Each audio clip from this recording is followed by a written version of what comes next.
So looking forward to the video.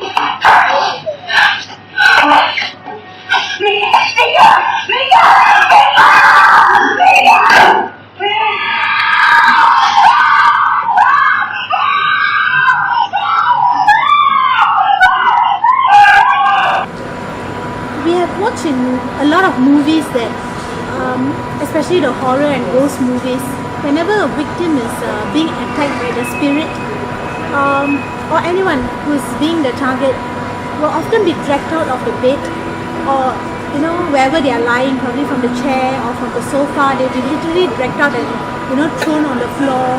It happens while they are sleeping or something like that.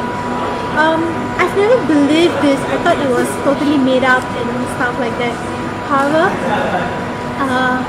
it actually totally changed my mind when I heard of an experience which happened to my mother's friend's sister, who I would like to call as Angeline.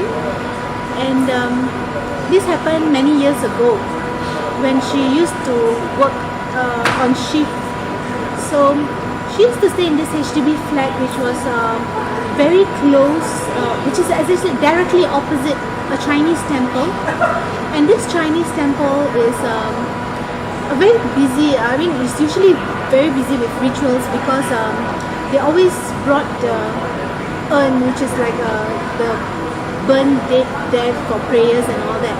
So they are always full of rituals, lots of prayers, and it can get pretty noisy at times.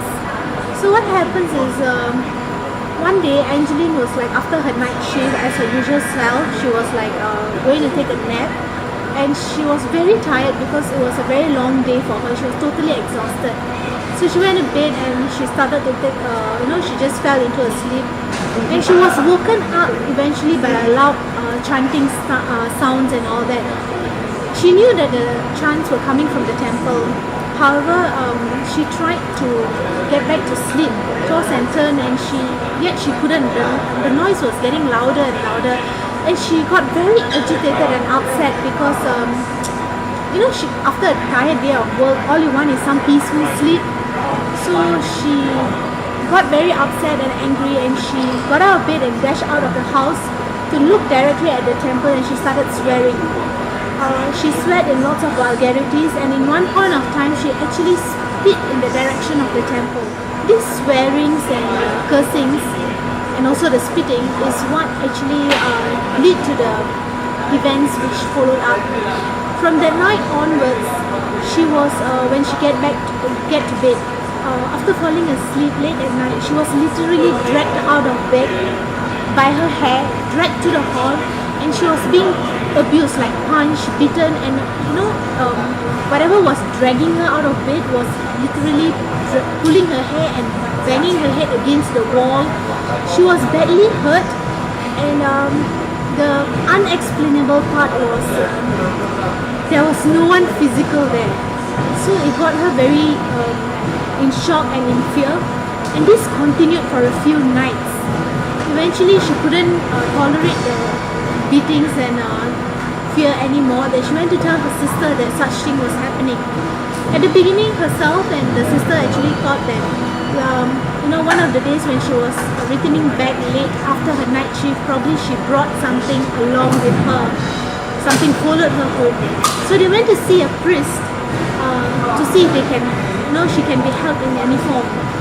After some investigations by the priest and some prayer, he eventually told them that he cannot help Angeline because it was not any spirits which was disturbing her. However, it was the guardians of the temple.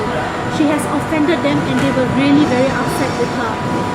And in order for her to be helped, she needs to approach the temple herself and speak to the people there. So knowing that she has done something which is very wrong and not very nice, she was very remorseful, but she's had to find a way out of this. So she and her sister approached the temple and spoke to the priest and told them what exactly happened.